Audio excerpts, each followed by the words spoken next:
Hi everyone, welcome to Hindi classes. तो आज की जो क्लास है हिंदी साहित्य की बहुत ही इंपॉर्टेंट है। आज हम इस वीडियो में करेंगे आदिकाल के इंपॉर्टेंट क्वेश्चन। आज का पहला क्वेश्चन है, किसका बेटा किसकी बहू आप सवारत मिलिया साहू किसकी पंक्ति है। ऑप्शन है ए डोमिप्पा, बी है गोरखनाथ, सी है मधुकर कवि, डी है चरपटनाथ। इस क्वेश्चन का आंसर कौन सा है। पंक्ति है, किसका बेटा किसकी बहू आप संवारत मिलिया साव किसकी पंक्ति है। आंसर हो जाएगा डी चरपटनाथ की पंक्ति है। नेक्स्ट क्वेश्चन है, बड़ी कठिन है डगर पनघट की पंक्ति किसकी है। ऑप्शन है ए अमीर खुसरो, बी है मुल्ला दाऊद, सी है अब्दुल रहमान, डी है विद्यापति। इस क्वेश्चन का आंसर कौन सा है। पंक्ति है, बड़ी कठिन है डगर पनघट की पंक्ति किसकी है। आंसर हो जाएगा ए अमीर खुसरो की। नेक्स्ट क्वेश्चन है, हिंदी साहित्य का प्रथम इतिहास ग्रंथ माना जाता है। आंसर हो जाएगा see the modern vernacular literature of Hindustan, Grierson के द्वारा लिखा गया है। नेक्स्ट क्वेश्चन है, हिंदी साहित्य के इतिहास का प्रस्थान बिंदु किसे कहा जाता है। आंसर हो जाएगा बी शिव सिंह सरोज, शिव सिंह सेंगर। आंसर हो जाएगा बी। नेक्स्ट क्वेश्चन है, modern vernacular literature of Hindustan में वर्णित कवियों की संख्या है। ऑप्शन है ए 1000, बी है 750, सी है 738, डी है 952। इस क्वेश्चन का आंसर कौन सा है। क्वेश्चन है, modern vernacular literature of Hindustan में वर्णित कवियों की संख्या है। आंसर हो जाएगा डी 252 कवियों का उल्लेख किया गया है। नेक्स्ट क्वेश्चन है, आचार्य रामचंद्र शुक्ल ने आरंभिक काल के जिन 13 ग्रंथों को प्रामाणिक माना है उनमें से किस ग्रंथों का मूल रूप सुरक्षित नहीं है। आंसर हो जाएगा ए कुमार रासो, अम्मी हमीर रासो। आंसर हो जाएगा ए। नेक्स्ट क्वेश्चन है, आचार्य रामचंद्र शुक्ल ने आदिकाल में देश भाषा काव्य में कितनी पुस्तकों की गणना की है। ऑप्शन है ए 12, बी है 4, सी है 8, डी है 6। इस क्वेश्चन का आंसर कौन सा है। क्वेश्चन है, आचार्य रामचंद्र शुक्ल ने आदिकाल में देश भाषा काव्य में कितनी पुस्तकों की गणना की है। आंसर हो जाएगा सी 8 देश भाषा पुस्तक हैं।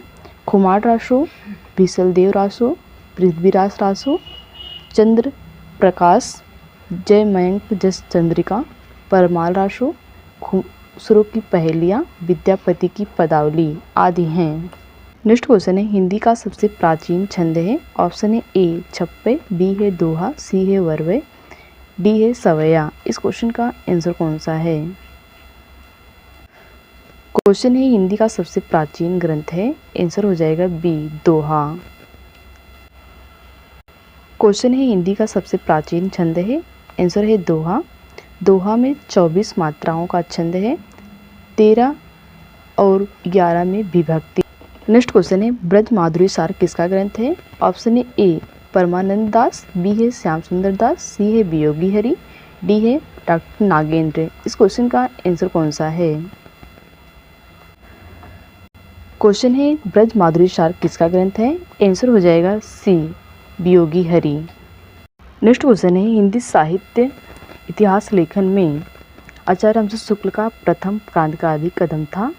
ऑप्शन है ए अपभ्रंश साहित्य को हिंदी साहित्य में अलग मानकर उसने पूर्व पीठिका के रूप में प्रस्तुत किया, बी है आदिकाल को वीरगाथा काल नाम देना, सी है ग्रंथों की प्रसिद्धि को महत्व देना, डी है प्रवृत्ति विशेष के अनुरूप नामकरण का प्रयास। इस क्वेश्चन का आंसर कौन सा है। क्वेश्चन है, हिंदी साहित्य इतिहास लेखन में आचार्य रामचंद्र शुक्ल का प्रथम क्रांतिकारी कदम था। आंसर हो जाएगा ए अपभ्रंश साहित्य को हिंदी साहित्य में अलग मानकर उसे पूर्व पीठिका के रूप में प्रस्तुत करना। आंसर हो जाएगा ए। नेक्स्ट क्वेश्चन है, हिंदी साहित्य के आदिकाल को अपभ्रंश काल किसने कहा है। ऑप्शन है ए वियोगी हरि, बी है बच्चन सिंह, सी है राव चंद्रपितायन, डी है चंद्रधर शर्मा गुलेरी। इस क्वेश्चन का आंसर कौन सा है। क्वेश्चन है, हिंदी साहित्य के आदिकाल को अपभ्रंश काल किसने कहा है। आंसर हो जाएगा डी चंद्रधर शर्मा गुलेरी ने। नेक्स्ट क्वेश्चन है, निम्न में से हिंदी साहित्य का इतिहास किसने नहीं लिखा।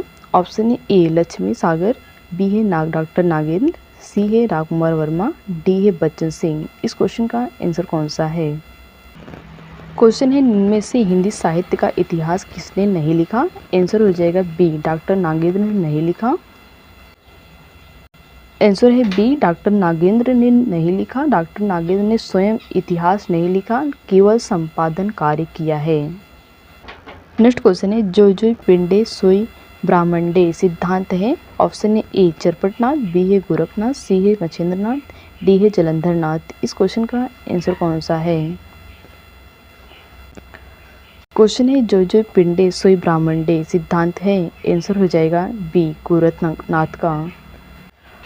नेक्स्ट क्वेश्चन है, आचार्य शुक्ल ने किस साहित्य को सांप्रदायिक शिक्षा मात्र का कर वीरगाथा काल से सम्मिलित नहीं किया, किंतु हजारी प्रसाद द्विवेदी ने उसे आदिकाल स्वीकार कर लिया? ऑप्शन है ए सिद्ध साहित्य, बी है जैन साहित्य, सी है नाट साहित्य, डी है उपयुक्त सभी। इस क्वेश्चन का आंसर कौन सा है?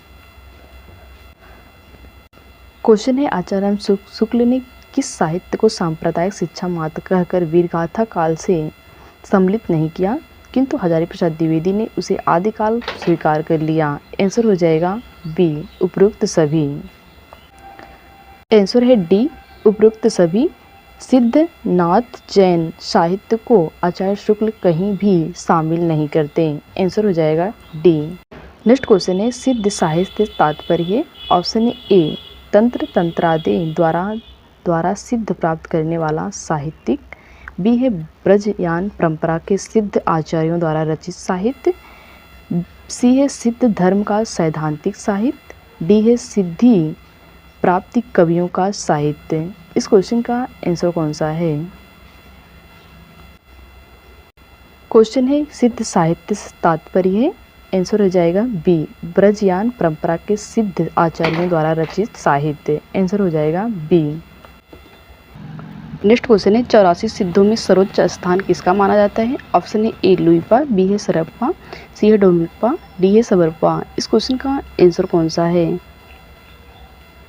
क्वेश्चन है, 84 सिद्धों में सर्वोच्च स्थान किसका माना जाता है? आंसर हो जाएगा ए लुइपा का सर्वोच्च स्थान माना जाता है। नेक्स्ट क्वेश्चन है, पुरानी हिंदी में कौन सा छंद नहीं मिलता? ऑप्शन है ए दोहा, बी है चौपाई, सी है घनाचरी, डी है छप्पय। इस क्वेश्चन का आंसर कौन सा है? क्वेश्चन है, पुरानी हिंदी में कौन सा छंद नहीं मिलता है? आंसर हो जाएगा सी, घनाचरी नहीं मिलता। नेक्स्ट क्वेश्चन है, 63 सलाका पुरुषों ने जीवन का वर्णन हुआ है। ऑप्शन है ए रास काव्य में, बी है चरित काव्य में, बी है कुलवय माला में, डी है महापुराण में। इस क्वेश्चन का आंसर कौन सा है? क्वेश्चन है, 63 सलाका पुरुषों के जीवन का वर्णन हुआ है। आंसर हो जाएगा डी, महापुराण में। तो यह थी आज की क्लास। आई होप आपको क्लास अच्छी लगी हो, तो please like share and subscribe कर दीजिएगा। मिलते हैं नेक्स्ट क्लास में। Thanks for watching.